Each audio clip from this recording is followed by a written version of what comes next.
Final dos Jogos Abertos, futsal feminino entre Country diante do time do Lambari. Começa o jogo na SEMA, 2 minutos, Lisiane, Country 1-0, 5 minutos, primeiro tempo, Eva aumenta, Country 2-0.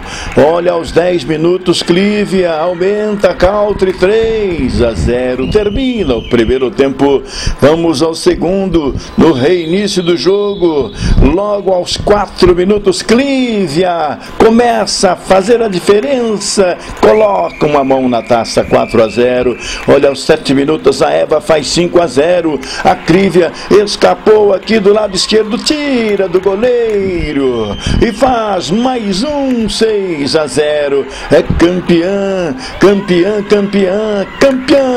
dos Jogos Abertos, categoria feminino no futsal.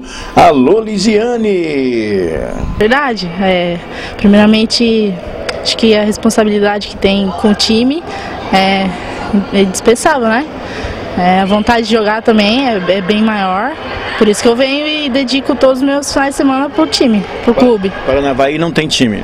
Tem, mas a estrutura que lá tem é bem diferente daqui, né? Então a gente tem opção, então eu opto disputar pra cá, e o time também, a qualidade daqui é bem superior.